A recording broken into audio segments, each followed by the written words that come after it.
नमस्कार दोस्तों, हर्षित द्विवेदी एजुकेशन में आप सबका स्वागत है। मेरा नाम है विनीत सागर।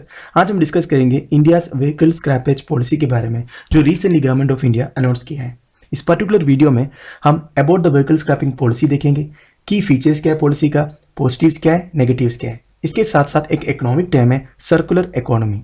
गवर्नमेंट ऑफ इंडिया ने यह अनाउंस किया है, इस तरह की व्हीकल स्क्रैपेज पॉलिसी से गवर्नमेंट सर्कुलर इकोनॉमी को एंकरेज कर रहा है। अब ये सर्कुलर इकोनॉमी क्या होता है and Bharat stage emission standards क्या है। देखिए, गवर्नमेंट ऑफ इंडिया ने 2000 में भारत स्टेज एमिशन स्टैंडर्ड्स लेके आया था। इसका ऑब्जेक्टिव ये था कि एयर पोल्यूशन को रिड्यूस करना एंड ग्लोबल वार्मिंग को कंट्रोल करना। देखिए, व्हीकल एक्सॉस्ट से जो ग्रीन हाउस गैसेस निकलता है वो ग्लोबल वार्मिंग का सबसे बड़ा कारण होता है। तो भारत स्टेज एमिशन स्टैंडर्ड्स का ऑब्जेक्टिव ये था, इस तरह की जो ग्रीन हाउस गैसेस है उसका एमिशन कम करना।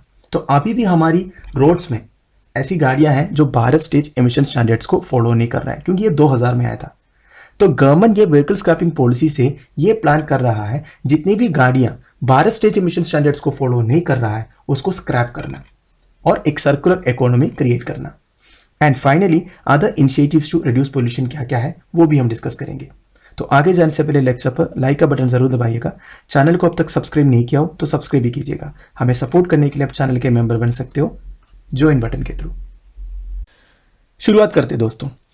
गवर्नमेंट ऑफ इंडिया ने व्हीकल स्क्रैपिंग पॉलिसी या national automobile scrappage policy launch किया है। इस पॉलिसी के अंदर 20 साल से पुरानी जितनी भी गाड़ियां हैं उसको स्क्रैप करने का प्लान बना रहे हैं।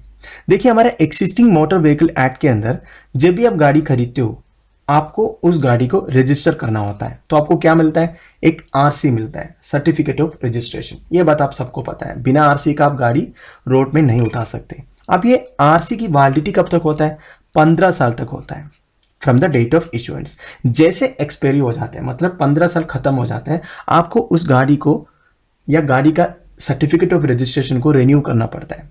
रिन्यू करने के लिए आप कहाँ जाते हैं, आरटीओ में जाते हैं, रोड ट्रांसपोर्ट ऑफिस में। तो उधर जो एग्जामिनर है, जो मोटर व्हीकल इंस्पेक्टर है, वो गाड़ी का पूरा स्ट्रक्चर इंस्पेक्ट करते हैं, इसकी जो इंजन है उसको इंस्पेक्ट करते हैं और एक्सॉस्ट को मेनली इंस्पेक्ट करते हैं। उसमें से जो एक्सॉस्ट गैस निकल रहा है वो ज़्यादा पोल्यूटेड तो नहीं है, ज़्यादा धुआं तो नहीं है। ये सब चेक करने के बाद हमें 5 साल की रिन्यूअल देते हैं। ये है नॉर्मल पॉलिसी। पर मैंने आपको पहले ही बोला था, भारत स्टेज एमिशन स्टैंडर्ड्स जब से लाया है 2000 में, तो 2000 से अभी 2021 हो गया, तो 21 साल ऑलरेडी हो चुका है। तो अभी भी ऐसी गाड़ियां हमारे रोड्स में जो भारत स्टेज एमिशंस को फॉलो नहीं कर रहा है। अब ये भारत स्टेज एमिशंस क्या है वो हम डिटेल में आगे देखेंगे, ठीक है। तो ये पॉलिसी जो व्हीकल स्क्रैपिंग पॉलिसी गवर्नमेंट लेके आ रहा है, this will cover 51 lakh light motor vehicles above 20 years of age and another 34 lakh light motor vehicles above 15 years of age। इतनी गाड़ियों को अफेक्ट करेगा, मतलब इतनी गाड़ियां हमारी रोड्स में से स्क्रैपिंग यार्ड में जाने वाला है। अब दोस्तों, what is Bharat stage emission standards? ये गवर्नमेंट ऑफ इंडिया ने 2000 में इंट्रोड्यूस किया था और ये स्टैंडर्ड्स बनाया कौन था, सेंट्रल पोल्यूशन कंट्रोल बोर्ड ने under the ministry of environment and climate change. अब इसका मेन ऑब्जेक्टिव क्या है, to keep air pollutants emitted by the internal combustion engine of vehicles under control. देखिए, एक बात आपको समझना है, अगर आप पेट्रोल या डीजल इंजन यूज कर रहे हो तो बेसिकली आप क्या करते हो, फोसिल फ्यूल्स को बर्न कर रहे हो। अब जब फोसिल फ्यूल्स बर्न करेगा उसमें से ग्रीन हाउस गैसेस तो निकलेगा, पार्टिकुलेट मैटर्स निकलेगा, बेसिकली एयर पोल्यूटेंट्स निकलेगा। अब जब इंटरनल कंबशन इंजन में इस तरह फोसिल फ्यूल्स बर्न होता है तो उसमें से जो एक्सॉस्ट गैसेस निकलेंगे उसमें ये सब एयर पोल्यूटेंट्स तो होगा ना। अब ये एयर पोल्यूटेंट्स को रिड्यूस करना है, अंडर कंट्रोल में रखना है। 100% एलिमिनेट तो हम नहीं कर सकते, पर government of India vehicle manufacturing companies को, बेसिकली जो इंजन मैन्युफैक्चर करते हैं, उनको कुछ नॉर्म्स देते हैं कि आप इस तरह आपकी इंजन टेक्नोलॉजी में बदलाव लाओ ताकि जो एयर पोल्यूटेंट्स आपके एक्सॉस्ट में से निकलेगा वो कम हो सके। इसको बोलते हैं दोस्तों भारत स्टेज एमिशन स्टैंडर्ड्स, जिसको आपने BS1 BS2 करके सुना होगा। अभी जो लेटेस्ट चल रहा है वो है BS6 जो 2020 में लॉन्च किया था। अब ये एक एक स्टेज में जो नॉर्म्स इश्यू करते हैं उसमें चेंजेस हैं। जो BS1 में नॉर्म्स होगा वो BS2 में तो होगा ही होगा, पर कुछ एडिशनल होगा, फिर उसमें से कुछ एडिशनल पॉइंट्स डालते हैं BS3 में, फिर BS4 में, इस तरह, ठीक है। ये जो स्टैंडर्ड्स है they are based on European emission standards. Europe में जो एमिशन स्टैंडर्ड्स फॉलो हो रहा है उसी के ऊपर है ये BS स्टैंडर्ड्स भी, ठीक है। अब देखिए, एक बात आपको मुझे बताना था कि एक्चुअली ये 2000 में BS स्टेज आया था BS1, फिर 2001 में BS2 आया था, फिर BS3 आया था 2005 में। इस तरह BS5 आने वाला था 2016 में, इसको गवर्नमेंट ने स्किप किया था कुछ कारण से। ये आप ध्यान दीजिएगा, BS1 से BS6 तक में BS5 एक्चुअली इंप्लीमेंट नहीं हुआ था, BS4 से सीधा सीधा BS6 इंप्लीमेंट हुआ था 2020 में। आप देखिए ये जो भारत स्टेज 6 नॉर्म्स है जो 2020 में निकला था, इसमें emission of carbon monoxide reduce करना है 30% एंड नाइट्रस ऑक्साइड में 80%। और भी कुछ बोला है, हाइड्रोकार्बन एंड पर्टिकुलेट एमिशंस में भी लिमिट सेट किया है which were not specified in earlier norms. तो इसी तरह होता है दोस्तों, जब एक एक स्टेज इंट्रोड्यूस होता है ना, उसमें कुछ एडिशनल बताया होगा जो पहले का स्टेजेस में नहीं होगा। To achieve this engines need to be equipped with Euro 6 compliant technologies. जो यूरो 6 नॉर्म्स है उसमें जो टेक्नोलॉजीज यूज किया है इंजिन्स में, वही फॉलो करना है भारत स्टेज 6 में भी। देखिए, to meet the emission requirements of BS6, carburettors in petrol engines need to be replaced by programmed fuel injectors. देखिए, पहले का जो इंजन में कार्बोरेटर यूज होता था, अब कार्बोरेटर क्या होता है इतना इंडेप्थ में नहीं जा रहा हूं, आप सबको पता ही होगा। तो उसको बेसिकली रिप्लेस करना है प्रोग्राम्ड फ्यूल इंजेक्टर से। एंड जो टेल पेप एमिशन है, the exhaust system would be fitted with 3-way catalytic converters. The norm also mandates on board diagnostic system for all BX compliant vehicles. तो इस तरह अलग अलग इक्विपमेंट्स फिट करके जो एक्सोस गैस निकलते हैं उसमें जो पोल्यूटेंट्स की क्वांटिटी है उसको कम करना है बेसिकली। तो एक चीज आपको ध्यान देना है कि BS6 में on board diagnostic system mandatory है। अब ये ऑन बोर्ड डायग्नोस्टिक सिस्टम क्या होता है, जब आप वर्कशॉप में लेके जाते हो ना गाड़ी को, तो इसमें कंप्यूटराइज्ड एक कोड कनेक्ट करते हैं और एक प्रोग्राम है, बेसिकली एक सॉफ्टवेयर है, उसमें पता चल जाता है कि आपके गाड़ी के अंदर क्या क्या प्रॉब्लम्स है। ठीक है, बेसिकली एक कंप्यूटराइज्ड डायग्नोस्टिक सिस्टम है, उसको बोलते हैं ऑन बोर्ड डायग्नोस्टिक सिस्टम। ठीक है, अब दोस्तों की फीचर्स ऑफ द पॉलिसी क्या क्या है under India's voluntary vehicle scrappage policy. अब ये वॉलंटरी व्हीकल स्क्रैपेज पॉलिसी क्या होता है, इसके लिए आपको व्हीकल स्क्रैपेज पॉलिसी का कुछ इंपॉर्टेंट प्रोविजंस बताना होगा। देखिए, अगर आपकी गाड़ी प्राइवेट है तो 20 साल, अगर आपकी गाड़ी कॉमर्शियल है, मतलब कॉमर्शियल पर्पसेस के लिए अगर गाड़ी यूज कर रहे हो तो 15 साल। ये 20 साल और 15 साल के बाद गाड़ियों को एक फिटनेस टेस्ट के लिए लेके जाना पड़ेगा जो मैंडेटरी है। अब ये फिटनेस टेस्ट कैसे होगा और कहां होगा, इसके लिए fully automated fitness test facility setup किया जाएगा ऑन पब्लिक प्राइवेट पार्टनरशिप। अब ये फिटनेस टेस्ट अगर पास हो गया तो व्हीकल ओनर्स के पास एक ऑप्शन है गाड़ियों का री रजिस्ट्रेशन का, पर ये री रजिस्ट्रेशन के लिए जो फीस होगा वो कहीं ज्यादा होगा।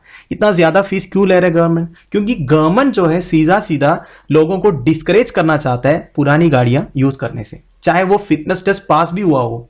क्योंकि दोस्तों देखिए, जो पुरानी गाड़ियों में ये जो BS6 नॉर्म्स वगैरह है ये फॉलो थोड़ी कर रहा होगा। तो गवर्नमेंट ये चाहता है रोड में जितनी भी गाड़ियां हैं वो लेटेस्ट भारत स्टेज नॉर्म्स को फॉलो कर रहा हो। समझ गए। अब देखिए, अगर आपका गाड़ी फिटनेस टेस्ट पास नहीं हुआ तो सीधा सीधा से सीज किया जाएगा एंड गाड़ी डिस्ट्रॉय किया जाएगा, बेसिकली स्क्रैप बना दिया जाएगा।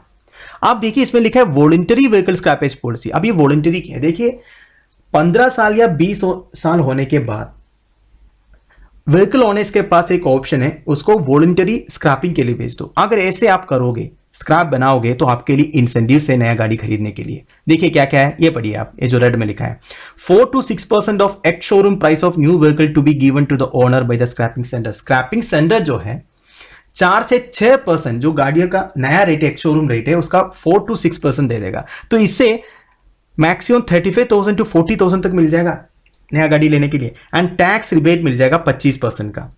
ठीक है, पर्सनल व्हीकल के लिए 25% एंड कॉमर्शियल के लिए 15%। And discount on new vehicle है, vehicle manufacturers will be advised to give 5% discount. नया गाड़ी खरीदने में 5% का डिस्काउंट होगा।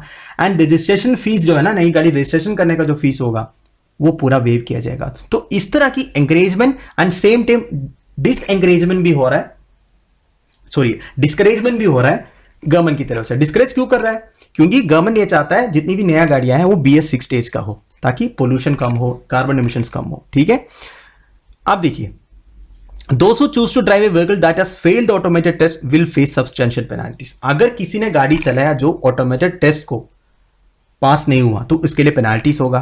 एडिशनली देखिए, even vehicles older than 8 years that pass the automated test will be subjected to a green tax।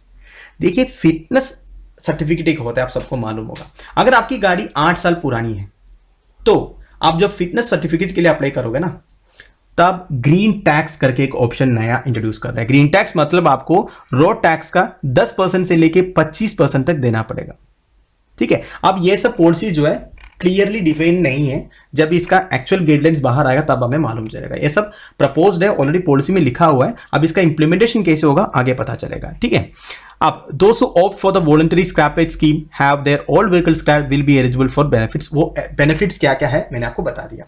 अब इसमें और भी कुछ फायदा है। देखिए, vehicle scrappage policy has been devised to promote sales of new vehicles with improved fuel efficiency। देखिए, जो नई गाड़ियां हैं, जो BS6 स्टेज नॉर्म्स फॉलो कर रहा है, इसमें फ्यूल एफिशिएंसी ज्यादा है एंड लो पोल्यूशन लेवल से। फ्यूल एफिशिएंसी ज्यादा होने से क्या फायदा है, उतना कम फ्यूल कंज्यूम होगा ना, उतना कम फ्यूल फिर हमें इंपोर्ट करना पड़ेगा। तो जो हमारा क्रूड ऑयल इंपोर्ट से इसमें ही अफेक्ट करेगा, क्योंकि देखिए गाड़ियां कितनी हैं, इतनी सारी गाड़ियों का फ्यूल एफिशिएंसी अगर बढ़ेगा तो फायदा है ना, कम फ्यूल कंज्यूम होगा। पुरानी गाड़ियों में क्या है ना, इसका माइलेज भी कम है, तो फ्यूल जो है जल्दी कंज्यूम हो जाता है। एंड इसमें ये लिखा है, new policy will boost the Indian automotive industries turnover by 30% to 10 lakh crore in the coming years. जो पूरी इंडियन ऑटोमोटिव इंडस्ट्री का टर्नओवर 10 लाख करोड़ तक बढ़ेगा कमिंग ईयर्स में। And as a direct result of the policy being put in place, up to 50,000 jobs and investment around 10,000 crore are expected। जब ये new vehicle scrappage policy का implementation होगा तो देखिए क्या बोला है, 50,000 जॉब्स क्रिएट होगा एंड 10,000 करोड़ का इन्वेस्टमेंट भी एक्सपेक्टेड है। अब दोस्तों, इस पॉलिसी का कुछ पॉजिटिव्स एडवांटेजेस डिस्कस करते हैं। सबसे पहला तो इन्वेस्टमेंट एंड एम्प्लॉयमेंट, ये मैंने आपको बता दिया ऑलरेडी कि इन्वेस्टमेंट हो सकता है 10,000 करोड़ का एंड 50,000 जॉब्स भी जनरेट हो सकता है। दूसरा है रिसाइकलिंग। देखिए, proper recycling of raw materials. जब आप एक गाड़ी को स्क्रैप करते हो तो उसमें से आपको कई सारे मटेरियल्स मिलेगा, जैसे गाड़ी बनता है एल्यूमिनियम से, कॉपर से, स्टील से। इन सब मटेरियल्स का रिसाइकलिंग करने से हमें उतना कम चीजों को इंपोर्ट करना पड़ेगा प्रॉपर रिसाइकलिंग करने से, और व्हीकल प्राइस कंट्रोल भी होगा। अगर आप इन सब मटेरियल्स को रिसाइकल करके यूज करना शुरू करोगे तो गाड़ियों का जो प्राइस है ये भी डिप हो जाएगा करीब 40% तक। इसके लिए आपको 99% of materials used in vehicle को प्रॉपर तरीके से रिसाइकल करना होगा। मेरा कहने का मतलब है, ये जो एल्यूमिनियम है, कॉपर है, स्टील का प्रॉपर रिसाइकलिंग करना होगा। And transition to electric vehicles. देखिए, आपको पता है गवर्नमेंट का प्लान ये भी है धीरे धीरे करके ये फॉसिल फ्यूल के ऊपर जो डिपेंडेंसी है कम करना है, इलेक्ट्रिक व्हीकल्स में कन्वर्ट होना है। तो इलेक्ट्रिक व्हीकल्स के लिए सबसे इंपॉर्टेंट चीज क्या है, लिथियम आयन बैटरीज। वैसे एक लिथियम रिफाइनरी रिसेंटली इनॉग्रेट किया था, ये कौन सा स्टेट में, आप मुझे कमेंट बॉक्स में बताइए। तो लिथियम आयन बैटरीज के मैन्युफैक्चर के लिए इन मटेरियल्स का उपयोग भी होगा। ठीक है, अगर आप रिसाइकल करोगे तो ये सब यूज है, ये बता रहा है।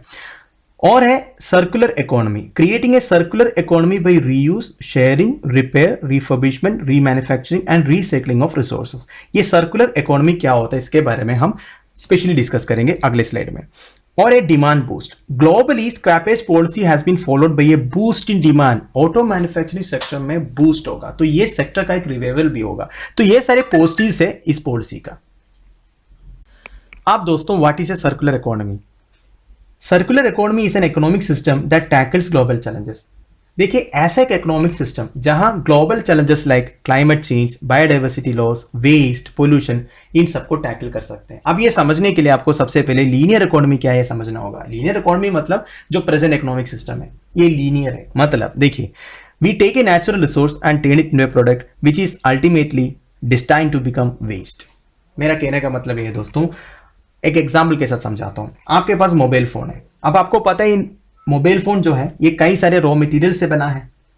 मोबाइल फोन में क्या क्या है, इसका स्क्रीन है, इसका पूरा स्ट्रक्चर फ्रेम है, इसके अंदर प्रिंटेड सर्क्यूट बोर्ड्स है, माइक्रो इलेक्ट्रॉनिक इक्विपमेंट्स है, इंटीग्रेटेड सर्क्यूट्स है। अब ये सब बना कहां से दोस्तों? ये सब बना है मिनरल्स से। अब ये मिनरल्स कहां से आएगा? आसमान से तो नहीं आया। ये मिनरल्स हम माइनिंग करके निकालते हैं, नेचर से निकालते हैं, है ना। माइनिंग एरियाज में से जो माइनिंग करके जितने भी मिनरल्स निकालते हैं वो सब कहाँ इस्तेमाल होता है? ये सब इलेक्ट्रॉनिक अप्लायंसेस में इस्तेमाल होता है। टीवी हो गया, फ्रिज हो गया, लैपटॉप हो गया, वॉशिंग मशीन हो गया, बड़े बड़े इलेक्ट्रॉनिक इक्विपमेंट्स हो गया, इन सब में मिनरल्स का इस्तेमाल होता है। अब ये मिनरल्स हम नेचर से निकालते हैं, इसके बाद इसको एक प्रोडक्ट में बदल देते हैं। अब ये प्रोडक्ट जब खराब हो जाता है हम इसको फेंक देते हैं और ये ई वेस्ट बन जाता है।